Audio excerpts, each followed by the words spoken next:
지금으로부터 약 2억 5천만 년 전, 한반도는 거대한 대륙의 일부였습니다.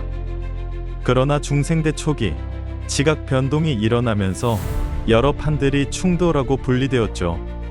거대한 화산 활동과 지진이 이어지며 한반도의 모습이 서서히 형성되었습니다.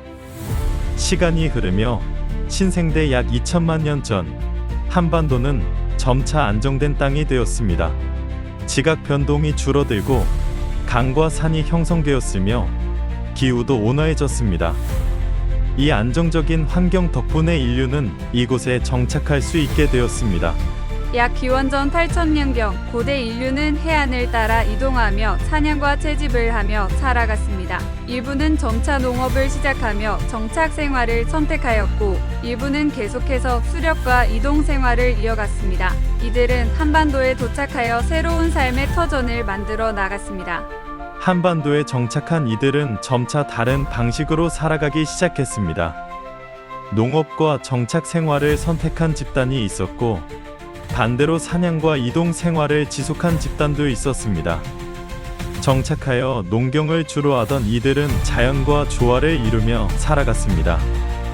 강 주변의 마을을 이루고 밀거보리를 재배하며 점차 발전해갔죠.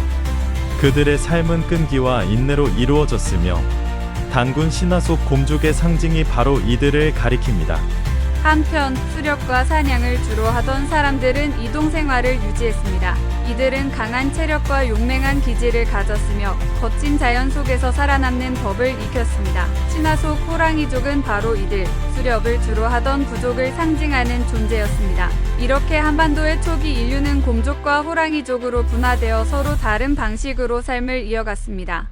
하지만 기원전 3000년경 북방에서는 거대한 변화가 시작되었습니다. 기후가 급격히 추워지면서 초원이 점차 사막으로 변해갔습니다. 만주와 중앙아시아 지역의 가뭄은 유목민들에게 치명적인 영향을 미쳤고, 사냥할 동물도 기를 풀도 점점 사라져갔습니다. 살아남기 위해 북방 민족들은 남쪽으로 이동하기 시작했습니다.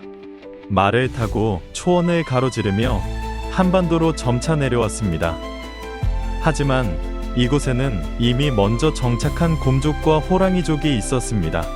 처음에 그들은 서로를 경계했지만 시간이 지나며 갈등이 점점 심화되었습니다. 북방에서 내려온 유목민들은 강한 군사력을 바탕으로 확장하려 했고, 이에 맞서 곰족과 호랑이족도 각자의 방식으로 대응하기 시작했습니다.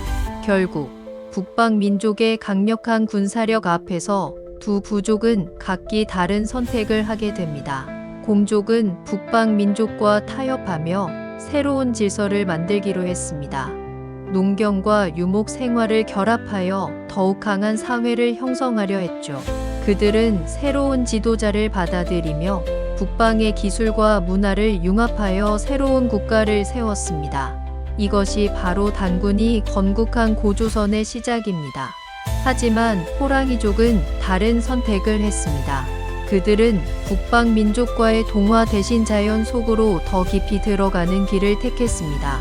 거대한 숲과 산 속으로 사라진 그들은 이후 역사 속에서 점차 희미해졌지만, 그들의 용맹함과 독립적인 정신은 후대의 전설로 남게 되었습니다. 이렇게 한반도의 첫나라는 탄생했습니다.